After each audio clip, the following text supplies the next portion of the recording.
சரியாக வாஸ்து இருந்தும் ஏன் எங்களுக்கான இந்த பிரச்சனைகள் வருது? இந்த பிரச்சனைக்கு என்னதான் தீர்வு? இந்த காலகட்டத்தில் ரெடிமேடாக வீடு விற்கிறாங்க, அடுக்குமாடி கட்டடங்கள் விற்கிறாங்க, ரெடியாக லோன் கொடுக்க ரெடியாக இருக்காங்க. ஜாதகத்தை பார்த்தோன்னே நாளில் மாந்தி இருக்கா, மண்ணை பார்க்கணும் முதல்ல. இந்த மண் என்ன டேஸ்ட்டில் இருக்குது, எந்த பக்கம் மேடாக இருக்குது, எந்த பக்கம் பள்ளமாக இருக்கிறது, தேங்காவோ இல்லை ஒரு சின்ன வாட்டர் பாட்டிலோ இல்லை ஒரு சிலருக்கு வெறும் காலிலையோ நடந்து நீரோட்டம் பார்ப்பாங்க.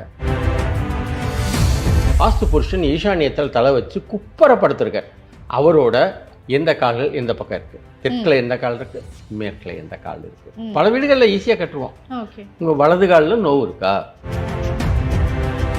வாஸ்து மீனாகட்டும், வாஸ்து செடியாகட்டும், பிரமிடு வைக்கிறது, இது எல்லாமே வாஸ்து பிரச்சனைகளை சரி பண்ணும் அப்படின்றாங்க. ஒவ்வொரு சக்தியும் நவதானியம் சொல்லக்கூடிய தானியத்திலேயே கடவுள் நமக்கு இன்கார்பரேட் பண்ணுவார். சூரியன் அப்படின்னா கோதுமை, புதன் பச்சை பயிறு, சந்திரன் நெல், இந்த மாதிரி விஷயங்கள் இருக்கிறது. ஒரு வீட்டோட டாக்குமெண்டேஷன் யார் பேரில் இருக்குது அவங்களுக்கு நிச்சயம் 100% உண்டு. அந்த வீட்டில் குடியிருக்காங்க பாருங்க, அவங்களுக்கும் 100% உண்டு. சொந்தமாக நீங்கள் ஒரு வீடு வச்சுருக்கீங்க, இருக்கவனுக்கு ஒரு வீடு, இல்லாதவனுக்கு பல வீடு. எபவ் 60 ஒருத்தவங்க இருக்காங்கன்னு வச்சுக்கோங்க. அப்படி 60 வயசுக்கு மேலே உங்கள் வீட்டில் யாராவது இருக்கும் பட்சத்தில் வாஸ்து வேலை பார்க்காது. அதன் ஆன்மீகம் நேயர்களுக்கு வணக்கம். நான் உங்கள் விஜய் பிரியா. ஆன்மீகம் தொடர்பான சந்தேகங்களுக்கு நம்ம ஒவ்வொரு நாளும் தீர்வு கொடுத்துட்ருக்கோம். புதிய முக்கிய நிகழ்வுகளை உடனடியாக தெரிஞ்சுக்கணும் அப்படின்னு நினச்சிங்கன்னா அதன் செயலியை டவுன்லோட் பண்ணுங்கள். அதற்கான லிங்க் வீடியோக்கு கீழே டிஸ்கிரிப்ஷனில் கொடுத்துருக்கோம். இந்த நிகழ்ச்சியில் நம்ம கூட யார் இணைஞ்சிருக்காங்க அப்படின்னு பார்த்தீங்கன்னா அம்பா வாஸ்து தீனகுமார் அவர்கள் தான் நம்ம கூட இருக்கிறாங்க. ஸோ அவங்கக்கிட்ட வாஸ்துவை பற்றின நிறைய சந்தேகங்களுக்கு பதில் கேட்டு தெரிஞ்சுக்கலாம். வணக்கம் சார். நமஸ்காரம்மா. எப்படி இருக்கிறீங்க? நல்லா இருக்கேம்மா. வணக்கம் சார். வணக்கம் சார். இப்போ நம்ம வாஸ்து அப்படிங்கிறது நிறைய விஷயங்கள் பேசினாலும், வாஸ்து நான் பார்த்து கரெக்டாக தான் நான் வீடு கட்டியிருக்கேன். இருந்தாலும் எங்களோட வீட்டில் பொருளாதார கஷ்டம், நோய் கஷ்டம், குடும்ப பிரச்சனை, சொத்து பிரச்சனைன்னு ஏகப்பட்ட பிரச்சனைகள் இருந்துகிட்டே தான் இருக்குது. அப்போ எங்கள் வீட்டில் சரியாக வாஸ்து இருந்தும் ஏன் எங்களுக்கான இந்த பிரச்சனைகள் வருது? இந்த பிரச்சனைக்கு என்ன தான் தீர்வு அப்படின்னு கேட்டால் நீங்கள் ஒரு வாஸ்து நிபுணராக என்ன பதில் கொடுப்பீங்க? நம்பர் 1, ஒரு வீடு நிர்மாணம், அது குச்சி வீடாக இருக்கட்டும், மச்சு வீடாக இருக்கட்டும், நார்மலாக ஆதி காலத்தில் என்ன செஞ்சாங்கன்னாக்கும், யார் இதை நிர்மாணம் பண்ண போகிறாங்களோ அந்த கொத்தனார் சொல்லுவோம் இல்லையா, அமேசான், அவங்க அந்த ஓனர் அந்த மனை ஒதுக்கி இருக்காங்க இல்லையா, யாருக்காக வீடு கட்ட போகிறோமோ அந்த ஓனர் இவங்க போவாங்க, இந்த இடத்த பார்க்க போவாங்க. போகிறப்ப நிமித்தம்னு சொல்லுவோம். அப்போ என்ன நடக்குது அந்த நிமித்தங்களை கணக்கெடுத்து போவாங்க. போனதுக்கப்புறம் மனையை திருத்துவாங்க. இந்த அளவுக்கு தான் நான் மனம் கட்ட போகிறேன். இது ப்ரீ பிளானிங் பண்ணுறோம். இந்த ப்ரீ பிளான் பண்ணிவிட்டு நல்ல அவங்களுக்கு எதிரடை நட்சத்திரம் இல்லாமல் அவங்களுக்கு அஷ்டம சுத்தம் இருக்கிற காலத்தில் அதை கடக்கால் தோண்டுவாங்க. தோண்டி ஒரு சின்ன பூஜா போடுவாங்க. அந்த பூஜா போட்டு அதுக்கப்புறம் அது அவங்களுக்கு சக்திக்கு ஏற்ற விரலுக்கு தக்கன வீக்கம், அவங்க என்ன பொருளாதாரம் இருக்கோ அந்த பொருளாதாரத்துக்கான வீடை அமைச்சுக்குவாங்க. இதுதான் இப்போ இந்த காலகட்டத்தில் ரெடிமேடாக வீடு விற்கிறாங்க, அடுக்குமாடி கட்டடங்கள் விற்கிறாங்க, ரெடியாக லோன் கொடுக்க ரெடியாக இருக்காங்க, இஎம்ஐ வருது, எல்லாமே நம்ம. இப்போ ஏன் அவங்க அப்படி செஞ்சாங்க, அப்போ என்ன நிமித்தம் சொல்லுது அப்படிங்கிறதுக்கு ஒரு சின்ன ஞானம், அறிவு இருக்கு. இப்போ அந்த மண்ணுக்கு கீழே இப்போ இவங்க ஒரு 3 ஜெனரேஷனாக அவங்களுக்கு தெரிஞ்சிருக்கும். அவங்க அப்பா யார், அவங்க தாத்தா யாருன்னு தெரிஞ்சிருக்கும். அதுக்கு முன்னால் இந்த மண்ணில் என்ன நடந்தது அப்படிங்கிறது அவங்களுக்கு தெரியாது. சரிங்களா? 1, மண்ணுக்கு கீழே இருக்கிறத எப்படி கண்டுபிடிக்கிறது? இன்ச்சு பை இன்ச்சு தோண்டி ஏதாவது அடியில் இருக்கான்னு கண்டுபிடிக்க முடியாது. அப்போ இதுக்கு ஒரு ஸ்பெஷலைசேஷன் ஆஃப் ஏரியா. அதுதான் கேட்டேன்னா, இது போனோடனே ஜாதகத்தை பார்த்தோன்னே நாளில் மாந்தி இருக்கா, மண்ணை பார்க்கணும் முதல்ல. இந்த மண் என்ன டேஸ்ட்டில் இருக்குது, எந்த பக்கம் மேடாக இருக்குது, எந்த பக்கம் பள்ளமாக இருக்கிறது.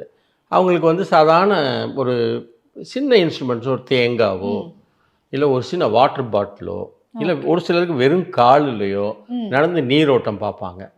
எல்லாம் பார்த்துட்டு எல்லாத்துக்கும் இது தகுதியான மனைன்னதுக்கப்புறம் சர்டிஃபிகேட் பண்ணதுக்கப்புறம் வருவாங்க.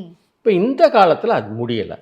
அப்போ நம்ம எதையுமே பண்ணாமல் அது மேலே ஒரு கட்டடம் எழுப்பிட்டு அதுக்கப்புறம் எனக்கு இந்த மாதிரி ப்ராப்ளம் வருது, அந்த மாதிரி ப்ராப்ளம் வருது. அப்போ இந்த மீன் ஆவரேஜ் எல்லாத்துக்கும் எல்லா ப்ராப்ளம் வந்துட போகிறல, எல்லாத்துக்கும் எல்லா சௌபாக்கியமும் வந்துட போகிறது. இப்போ ஒரு பர்டிகுலர் வீடு, இப்போ ஒருத்தர் சொல்கிறார், எனக்கு வலது கால் மட்டும் வலி. ஒன்று நாங்கள் பார்த்தாலே சொல்லிடுவோம். இப்போ தென்மேற்கு இருக்குது, வாஸ்து புருஷன் ஈசானியத்தில் தலை வச்சு குப்பரப்படுத்திருக்கார். ஓகே. அப்போ குப்பரப்படுத்திருக்கிறப்ப அவரோட எந்த கால்கள் எந்த பக்கம் இருக்குது, தெற்கில் எந்த கால் இருக்குது, மேற்கில் எந்த கால் இருக்குது. அப்போ கேட்போம், உங்கள் கால் அதாவது இப்போ கூட ரீசெண்டாக பல வீடுகளில் ஈஸியாக கட்டுருவோம், உங்கள் வலது காலில் நோவு இருக்கா, வலது காலில் நோவு இருக்கா. ஏன்னா தெற்கில் ஒரு சின்ன கட்டு இருக்குது வீட்டில், தெற்கில் இந்த மாதிரி ஒரு சின்ன பள்ளம் இருக்கிறது, மேற்கில் பள்ளம் இருக்குன்னா உங்களோட தாயாதிகள், அதாவது உங்களோட அண்ணன் தம்பி முறைகளில் எவ்வளோ தூரம் நீங்கள் சுபிச்சமான ரிலேஷன் இருக்குது அப்படிங்கிறத கேட்டுருவோம். அப்போ எல்லாத்துக்கும் எல்லா ப்ராப்ளம்ஸுமே இருக்காது. நோயின்னு வந்தால் தென்கிழக்கில் தான் இருக்கும் அது பெரும்பாலும். இப்போ மனம் சம்பந்தமான பல பிரச்சனைகள் பார்ப்போம். அதாவது இப்போ இந்த காலத்தில் வந்து பெண் குழந்தைகளை பெற்றுட்டாலே அதை வளர்க்குறதுக்கு, அதுக்கு பருவம் வர்றப்ப அதுக்கான பாதுகாப்புகள் அப்படிங்கிறப்ப அதோட மன சஞ்சலங்கள். அப்போ அந்த மன சஞ்சலங்களை கொடுக்க வல்லது வடமேற்கு, சந்திரன் அங்கே தான் இருக்கான். சந்திரமா மனசோஜா, மனக்காரகன் அவன் தான். அப்போ வடமேற்கில் அவர் இருப்பாங்க. இப்போது ஒரு வீட்டுக்குள்ளே இந்த எந்த ஏரியாவில் இவங்களுக்கு வீக் ஸ்பாட் இருக்குது, எந்த இடத்துல இவங்க கட்டடம் கட்டுறப்ப தவறு பண்ணியிருக்காங்க அப்படிங்கிறத நம்ம நல்லா புரிஞ்சுக்கிட்டு அதுக்கான ரெமிடி. இப்போ நான் முதலே உங்களுக்கு சொன்னேன், ஆகமத்தை பற்றி சொல்ல போகிறப்ப ஒரு சில எந்திர மந்திர தந்திர ஹவுஸை அஸ்திர சாஸ்திராணி சொன்னேன் இல்லையா, இது நம்ம இது தென்னாட்டுக்கு. ஆகமம்ங்கிறது இங்கே தென்னாடு. வடக்க போனீங்கன்னா தீர்த்தங்கள், அது கோவிலாவதேதடா, அடுத்து என்ன கேட்டார், குளங்களாவதேதடா, தீர்த்தத்தை தான் சொல்லுவாங்க. நம்ம தான் சைவம் இருக்கக்கூடிய இந்த தென்னாட்டில் தான் நமக்கு வந்து ஆகமம் அப்படிங்கிற விஷயத்த நம்ம பெரியவங்க நமக்கு கொடுத்துருக்காங்க. கண்டிப்பாக எல்லாத்தினாலையும் எல்லாம் முடியாதுங்கிறதுனால எல்லாமே லோக கல்யாணம் எல்லாமே சேமமாக இருக்கணுங்கிறதுக்காக இந்த கோவில் சிலா ரூபங்கள், அது கீழே சக்கரம், அஷ்டபந்தனம், இது வந்து இன்னும் உள்ள ஆகமத்தில் போனீங்கன்னா வைகாசன ஆகமம், ஒரு கோவில்கள்லேயும் வித்தியாசங்கள் இருக்கிறது. இன்ஸ்டண்ட்டாக சுவாமியை வரவழைக்கிறது, ஸ்க்ரீன் போடுவாங்க, அடுத்து ஸ்க்ரீனை விளக்க விட்டோடனே எல்லாம் தரிசனம் பண்ணுவாங்க பாருங்கள். அது மாதிரி நிறைய விஷயங்களை நம்ம மூதாதையர்கள் நமக்கு சொல்லி கொடுத்துட்டு போயிருக்காங்க. அதை கோவில்களில் அதுக்குன்னு பயிற்சி பெற்றவங்க அதை செய்கிறாங்க. ஆனால் மக்கள் வந்து அந்த பலாபலனை வாங்கிக்கிறாங்க. ஸோ அந்த இப்போ இவங்களுக்கு எந்த மூலையில் இந்த ப்ராப்ளம் இருக்கோ அதுக்கான, இப்போ அக்னியில் இருந்தது, தயவு செஞ்சு திருவண்ணாமலை போங்க, அது அக்னி சுரூபமான விஷயம் அப்படின்னு சொல்ல போகிறப்ப அந்த அக்னியில் இருக்கக்கூடிய விஷயங்கள் அவங்களுக்கு அதை தாங்கிக்கக்கூடிய சக்தியை கொடுக்குது. அந்த ப்ராப்ளத்தை திருத்திக்கலாம், உடச்சி திருத்திக்கலாம். முடியலை, எனக்கு ஃபினான்ஷியலாக முடியாது சார், என்னோடய எக்கானமி இப்படி இருக்கிறது அப்படிங்கிறப்ப நீங்கள் இந்த கோவிலுக்கு இந்த நட்சத்திரத்தில் நீங்கள் போய் பகவானை வேண்டிட்டு வந்துடுங்க. அப்போ அங்கே இருக்கிற சக்தி அந்த ப்ராப்ளத்தை மீறக்கூடிய தன்மையை அந்த ஆத்மாவுக்கு கொடுத்துட்றது. இவ்வளோதான். ஓகே. இப்போ வந்து பொதுவாக இந்த வாஸ்து பிரச்சனைக்கு வந்து பரிகாரங்கள் வந்து நிறைய பேர் கிடையாது அப்படின்றாங்க. ஒரு சிலர் வந்து நீங்கள் வீட்டை இடிச்சிடுது கட்டினா மட்டும்தான் அந்த வாஸ்து பிரச்சனை வந்து சரியாகும் அப்படின்னு. ஒரு சிலர் இப்போ நான் நிறைய வீடுகளில் பார்க்குறோம், வாஸ்து மீனாகட்டும், வாஸ்து செடியாகட்டும், பிரமிடு வைக்கிறது, இது எல்லாமே வாஸ்து பிரச்சனைகளை சரி பண்ணும் அப்படின்றாங்க. வாஸ்து பிரச்சனைக்கு உண்மையாகவே தீர்வு இருக்கா? ஓகே, யூ ஸ்டார்டட் வித் பரிகாரம். பரிகாரம் அப்படின்னா என்னன்னு கேட்டிங்கன்னாக்கா, முதலே உங்களுக்கு சொன்னேன், எனக்கு தாகம் எடுக்கிறது, கொஞ்சம் தண்ணி குடித்தேன்னா தாகத்துக்கு தண்ணீர் பரிகாரம். பசிக்கிறது, கொஞ்சம் சாப்பாடு சாப்பிட்டேன்னா பசிக்கு சாப்பாடு பரிகாரம். இவ்வளோதானே. ஒரு எனர்ஜி தேவைப்படுறது. நான் முதலே உங்களுக்கு சொன்னேன், நம்ம உயிரோடு இருக்கிற வரைக்கும் நமக்கு தாகம் பசி நம்மளுடைய தான் இருக்கும், நிழல் மாதிரி. கண்டிப்பாக. இது மாதிரி நல்லதும் கெட்டதும் நம்ம தொடர்ந்து தான் வரும். இது கெட்டதுன்னு ஒருத்தர் ஐடென்டி பண்ணி கொடுத்துட்டா அதை நீக்கிறது எப்படி அப்படின்னா, அதுக்கு இவ்வளவு செலவு பண்ணணும், அப்படி இடிக்கணும் கொள்ளணும் அப்படிங்கிறதெல்லாம் இல்லை. ஒவ்வொரு சக்தியையும் நவதானியம் சொல்லக்கூடிய தானியத்திலேயே கடவுள் நமக்கு இன்கார்பரேட் பண்ணுவார். சூரியன் அப்படின்னா கோதுமை, புதன் பச்சை பயிறு, சந்திரன் நெல், இந்த மாதிரி விஷயங்கள் இருக்கிறது. இதை வச்சு பண்ணாலே போதும். இது ஒரு இப்போ காலகட்டத்தில் இந்த வாழ்வியல் பயிர் வகைகளை வச்சு பரிகாரம் செஞ்சாலே அதை வச்சு நீங்களே பண்ணிக்கலாம். ஆ, இப்போ உங்களுக்கு தாகம் எடுக்கிறது, நான் தண்ணி குடிச்சா உங்கள் தாகம் போகுமா? கிடையாது. அப்போ எங்கே ப்ராப்ளம் வருது, பரிகாரத்தை பார்த்து எல்லாம் பயப்படுறாங்க அப்படிங்கிறது என்னென்னா வேறு ஒன்றும் இல்லை. நித்ரா சேஷம், ம் தூக்கம் பத்தலை. ம் தொடர்ந்து எனக்கு 4 மணி நேரம் 5 மணி நேரம் தான் தூக்கி ட்ராவல் பண்ணிக்கிட்டே இருக்கேன். நான் மார்க்கெட்டிங்கில் இருக்கேன். ம் ஒரு நாள் வந்து அடிச்சு போட்ட மாதிரி தூங்குவேன். ம் இந்த சேஷங்கிறது மிச்சம். ம் ஒரு நாளைக்கு நான் 6 மணி நேரம் தூங்கியிருக்கணும். டெய்லி 2 மணி நேரம் என்னால் தூங்க முடியல. ஒரு நாள் வந்து மொத்தம் நித்ரா சேஷம் முடிஞ்சு போயிடும். ஓகே. இப்போ உங்களுக்கு ஒரு சக்தி இல்லை, புதனோட சக்தி இல்லை, வியாபாரம் சரியாக இல்லை, ஞானம் சரியாக, புத்தி சரியாக வரமாட்டேங்குது அப்படின்னா அதுக்கு வந்து பச்சை பயிரில் கொடுத்துருக்கான், கடவுள் கொடுத்துருக்கான். அதை வந்து ஒரு பெருமாளுக்கு படைச்சி, ஒரு விநாயகருக்கு படைச்சி அதை சாப்பிட்றப்ப நமக்கு பவர் வந்துடுது. ஓகே. எனக்கு இன்ஸ்டண்ட்டாக இன்றைக்கே வேணும், உடனே மாற்றணும்னா அதை உடச்சி தான் மாற்றணும். ஓகே. இப்போ பொதுவா நிறைய பேர் வந்து சொந்த வீடுக்கு நம்ம வாஸ்து பார்த்து நம்ம பிடிச்சபடி இதுதான் சரியான வாஸ்து, நம்மளோட ஜாதகத்துக்கு பிரச்சனைக்கு ஏற்ற மாதிரியான வாஸ்து நிபுணரை கூட்டிகிட்டு வந்து நம்ம கட்டுறோம். ஆனால் இப்போ பல பேரால் சொந்த வீடு கட்ட முடியாமல் வாடகை வீட்டில் இருக்கிறாங்க. வாடகை வீட்டில் இருக்கிறவங்களுக்கும் வாஸ்து ரொம்ப முக்கியம். இந்த உங்களுக்கு ஏற்ற வாஸ்து இதுதான், இந்த மாதிரியான வீடுகளில் தான் நீங்கள் குடி போனால் நல்லா இருப்பீங்க அப்படிங்கிறது ஒரு விஷயம் இருக்குல்ல. வாடகை வீட்டுக்கும் வாஸ்து ரொம்ப முக்கியமாக பார்க்கணுமா? ஒரு தராசில் 2 பக்கமும் 100 கிராம் போட்டால் கரெக்டாக நிற்கும். பட் ஒரு வீட்டோட டாக்குமெண்டேஷன் யார் பேரில் இருக்குது அவங்களுக்கு நிச்சயம் 100% உண்டு.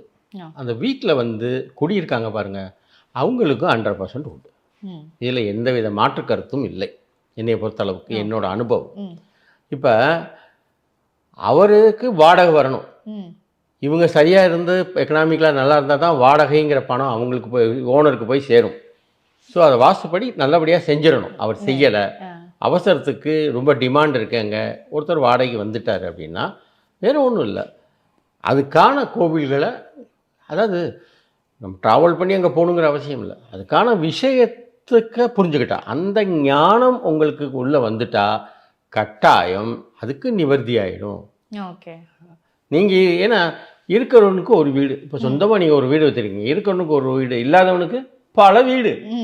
இந்த வாடகைக்கு விட்டு வேறு பக்கம் அட்வான்ஸ் வாங்கிட்டு வேறு பக்கம் போக போகிறான். கண்டிப்பாக. ரைட்டுங்களா? ஸோ பகவான் நினச்சாடே இங்கேப்பா அங்கே போய் உட்காரு அப்படின்னு அவருக்கு, அது பகவானை தான் வேண்டணும், சரணாகதி தான் அந்த இடத்துல. ஓகே. ஓகே. சரி, இப்போ பொதுவாக இந்த ஆதி காலத்தில் மன்னர்கள்லாம் வந்து பார்த்திங்கன்னா அவங்களோட அரண்மனை ஆகட்டும் இல்லை கோவில்கள் ஆகட்டும், இது எல்லாமே அவங்களுடைய ஜாதகப்படி வந்து கட்டுவாங்க. இப்போ அவங்களுடைய ஜாதகத்தில் என்ன மாதிரியான பிரச்சனைகள் இருக்கோ அதை வாஸ்து மூலியமாக சரி பண்ணிப்பாங்க அப்படிங்கிற ஒரு விஷயம் இருக்குது. இப்போ சொந்தமாக நான் ஒரு வீடு கட்டுறேன், என் ஜாதகத்தில் பல பிரச்சனைகள் இருக்குது, பல தோஷங்கள் இருக்குது அப்படின்னா அதை நான் வாஸ்து பார்த்து சரியாக வீடு கட்டுறது மூலியமாக அதை சரி பண்ண முடியுமா? ஓகே. இப்போ ராஜா அப்படின்னா சூரியன். இப்போ கிழக்கு மத்திய தான் இந்திரன். கிழக்கு மத்தியம பகுதி அஷ்டமாதிக்கில் இந்திரனுக்கான பகுதி. எல்லா அரசாங்க அலுவலகங்களை பாருங்கள், போலீஸ் ஸ்டேஷன், கோர்ட்டு எல்லாம் பார்த்தீங்கன்னா கிழக்கு பார்த்துருக்கும். கிழக்கு மத்தியில் கார் வந்து போகிறதுக்கு ஒரு எக்ஸ்டென்ஷன் இருக்கும், பார்த்துருக்கீங்களா? ஆமாம், பெரும்பாலும் அரசாங்க இதில் தான் இருக்கும். அப்போ கிழக்கு அங்கே வளர்ந்துருக்கும், அரசாங்கத்துக்கு அது சரியான விஷயம். நீங்கள் சொன்னீங்களே ராஜாக்கள் அரண்மனை பார்த்தீங்கன்னா, இப்போ ஒரு சின்ன டைம் பெர்மிட்ஸ், ஒரு சின்ன விஷயம். ஒரு அரசன் அரசவையில் உட்காந்து பேசி இருக்கிறச்சு வாசலில் ஒரே சத்தம். ஒரு துறவி காவலாளியோட ஆர்கியூ பண்ணியிருக்காரு, வர சொல்லு அப்படின்னு. வந்தவொடனே கேட்டாராம், என்ன கேட்குறீங்கன்னு. இல்லை, இது ஒரு சத்திரம் தானே, இந்த சத்திரத்தில் நான் தங்க வந்தேன் அப்படின்னு சொன்னேன். இது அரண்மனையா? அரண்மனை இல்லைங்க, அது சத்திரங்க. ஏன்ப்பா அப்படி உளர்ற, உனக்கு பிடிச்ச வெளியே தெரியலன்னு. உங்கள் அப்பா அங்கே இருந்தார், இங்கே தான் இருந்தார், உங்கள் தாத்தா அங்கே இருந்தார், இங்கே தான் வளர்ந்தார். அப்போ அவங்கெல்லாம் வந்துட்டு போயிட்டாங்கல்ல, வந்து போகிறது சத்திரம் தானே, அப்போ இது சத்திரம் தானேன்னு கேட்டாரா. எதை சொல்ல வந்தார் அப்படின்னா, அவர் எதை சொல்ல வர்றார் அப்படின்னா, இந்த வீடு அப்படிங்கிற ஒரு விஷயம், இந்த ஸ்பேன் ஆஃப் லைஃப் மட்டும் நம்ம கம்ஃபர்டபுளாக வாழ்ந்துட்டு போகிறதுக்கு அப்படிங்கிற ஒரு எண்ணம், வாஸ்துங்கிற எண்ணம் வரப்போ இது வரணும். வந்துச்சுன்னா நம்ம இந்த வாஸ்துங்கிறதுக்கு கொடுக்குற ப்ரியாரிட்டி, பயம், இதெல்லாம் வரும். நிர்பயமே பெரிய பரிகாரம். ஓகே, ரைட்டுங்களா? இன்னொன்று, காக்கா உட்கார பணம்பழம் விழுந்துச்சுங்க, அது ஆட்டோமேட்டிக்காக விழுந்துருக்கு, இது வந்து உட்காந்துருக்கும், அவ்வளோதான். அப்போ அந்த வாஸ்துனால தான் ப்ராப்ளம் அப்படிங்கிறது வந்து இந்த பயத்தின் கோளாறு. ஓகே. சரிங்களா? அதனால் யாரையுமே எல்லா விஷயத்துலேயும் பாதிக்கிற அளவுக்கு மீன் ஆவரேஜ்னு ஒன்று இருக்கிறது இல்லையா? அப்போ எல்லாத்துக்கும் இந்த குற்றங்கள் வந்துடாது. ஓகே. அப்போ நம்ம என்ன செய்யணும் அப்படின்னாக்கா, அந்த பர்ட்டிகுலர் எது நமக்கு மேஜர் அதை ப்ரியட்டைஸ் பண்ணுறோம். இந்த விஷயத்தை விட்டு நான் முதல்ல வெளியே வரணும் அப்படிங்கிறப்ப அதுக்கான அந்த மூளையில் நம்ம எவ்வளவு இந்த ஒளின்னு சொல்கிறோம். மந்திர ஒளிகள் வந்து நம்ம சுற்றியே தான் நிற்கிறது. ஆகாயத்தில் அதுக்கான ரெக்கார்டு, ஆகாஷ் ரெக்கார்டு இருக்கிறது. நீங்கள் அதுக்கான மந்திரங்களை அதுக்கான ஒளி எழுப்புனீங்கன்னா, இப்போ ஒரு ஒரு திருமாங்கல்யம் கட்ட போகிறாங்க, ஒரு கல்யாணம், நல்லா சுப நிகழ்ச்சி நடத்துகிறப்ப வேறு எந்த கெட்ட ஒளியும் வந்துடக்கூடாதுன்னு தான் நாதஸ்வரத்தையும் மேளத்தையும் அடிக்கிறாங்க. அப்போ அந்த அந்த மண்டபம் பூரா எது நிறைஞ்சிருக்கிறது? ஒரு மங்கள ஒளி நிறைஞ்சிருக்கு. அந்த மாதிரி எந்த இடத்துல உங்களுக்கு அந்த வாஸ்து குற்றம் இருக்கோ அதுக்கான பகவானை நீங்கள் ஒரு நாமாவளியை சொன்னீங்கனாலே வாஸ்து உங்களை ஒன்றும் பண்ணாது. அப்புறம் உங்களோட வயதான தாய் தந்தையர், இப்போ எபவ் 60 ஒருத்தவங்க இருக்காங்கன்னு வச்சுங்க. அவங்க வந்து தம்பதியர்களாகவும் இருக்கலாம், விடோவாகவும் இருக்கலாம், விடோவராகவும் இருக்கலாம். அப்படி 60 வயசுக்கு மேலே உங்கள் வீட்டில் யாராவது இருக்கும் பட்சத்தில் வாஸ்து வேலை பார்க்காது. ஓகே. வயதானவர்கள் இருந்தால் வாஸ்து வேலை பார்க்காது. 100% வேலை பார்க்காது. ஏன்னா அவங்களுக்கு வேறு வேலை இல்லை. சதாசிவம் சொல்லிட்டு இருப்பாங்க, இல்லைன்னா சீரியல் பார்ப்பாங்க, ஏதோ ஒரு பக்கம் அவங்க சிந்தனை ஓட்டம் போயிட்டே இருக்கும். அவங்க ஒருத்தவங்க அந்த இடத்துல வாசம் பண்ணிக்கிட்டே இருப்பாங்க, அவங்களே மெயினான ஆள் ஆகிடுவாங்க. அதில் ஒரு சிலர் என்ன வயசாக அந்த குரோத் வர்றப்ப என்ன ஆகும்னாக்கா அவங்களுக்கு இந்த நல்ல விஷயங்கள் ஊற ஆரம்பிச்சு. ஏன்னா அனுபவம் வந்துடுது இல்லை, அனுபவம் வர்றப்ப. அப்போ அந்த மாதிரி வயசானவங்க இருக்கிற வீட்டில் வாஸ்து பெருசாக வேலை பார்க்கவே பார்க்காது. ஓகே. வாஸ்து சரி பண்ணவும் அவசியம் வேண்டாம். ஆமாம், தேவையே இல்லை. ஓகே. நீங்கள் ப்ரியட்டைஸ் படிங்க, இதை ஓவர் கம் பண்ணணும் அப்படின்னா அதுக்கான மூளையில் நீங்கள் நாங்கள் என்ன மாதிரி மந்திரங்களோ என்ன மாதிரி நெய்வேத்தியமோ வச்சாலே போதும். ஓகே, போதும். அதுக்கான வஸ்துக்கள் இருக்கிறது. Okay sir. இப்போ பொதுவாக நம்ம வீடு அப்படின்னு எடுத்துக்கிட்டோம் அப்படின்னா 2 ஆப்ஷன் தான். ஒன்று சொந்த வீடாக இருக்கும், இல்லை வாடகை வீடாக இருக்கும். இப்போ இந்த சொந்த வீடுக்கு யார் எப்படிப்பட்ட வாஸ்து வந்து பார்க்கணும், எந்த மாதிரியான வாஸ்து அடிப்படையில் அவங்களுடைய சொந்த வீடு வந்து இருக்கணும், அதுக்கு ஏதாவது டிப்ஸ் கொடுக்க முடியுமா? ரைட், அது ஸ்க்ராட்ச்லேருந்து ஆரம்பிக்கணுமா. நீங்கள் இண்டிவிஜுவல் ஹவுஸாக இருக்கும் பட்சத்தில் நீங்கள் அது மண் என்ன மண், அதுக்கு மண்ணுக்கு கீழே என்ன இருக்குது, ஏன்னா பல வகை தோஷங்கள் இருக்கிறது. மண்ணுக்கு கீழே என்ன இருக்குங்கிறது வந்திய தோஷம். அதை என்ன மாதிரி நான் வந்து கம்மியான விலைக்கு விற்றுட்டேன். அதுக்கு தானே சார் நம்ம பூமி பூஜை எல்லாம் வந்து போடுறாங்க. பூமி பூஜையும் இப்போ ப்ராப்பராக பண்ணுறதில்ல. என்னென்னு கேட்டிங்கன்னா, ஒரு பூமியை வாங்கினதுக்கப்புறம் நம்ம நவதானியங்களை விதைச்சி விடுவோம். அது வளர்ந்து இவ்வளோ தூரம் வந்தவுடனே ஒரு மாடு அது மாடை விட்டு மேய விடுவோம். அது மேயிறப்ப அந்த சுத்தி ஆகிடுது. அந்த மாதிரி சுத்திகள்லாம் யாரும் பண்ணுறதில்ல. கொத்தனாட்டை கொடுக்குறோம், அவர் ஒரு பாலா குச்சி கொண்டு வருவார், நவதானியத்தை அதில் இவ்வளோ கட்டுவாங்க. கட்டிட்டு அது ஈசானியத்தில் ஒரு குழி தோண்டி நீர் வச்சு அந்த நீர் எப்படி குறையுது கூடுது எப்படி குறையுது அப்படிங்கிறத வச்சு ஒரு டிகிரி வச்சு முடிச்சுட்டு போயிடுவாங்க. பட் ஆதி காலத்தில் செஞ்ச மாதிரிலாம் எதுவுமே இல்லை. சரி, இப்போ ஃப்ளாட் சிஸ்டம், ஒரு ஃப்ளாட் வாங்க போகிறோம் அப்படிங்கிறப்பே வந்து ஒரு அந்த இடத்துல ஸ்பெஷலைசேஷன் ஆஃப் ஒர்க்னு ஒன்று இருக்குது. இப்போ நான் வந்து ஒரு சிறு வயசுலேருந்து நான் கற்றுக்கிட்ட இந்த விஷயத்தை ஓவர் நைட்டில் யூ கான் டூ தட்.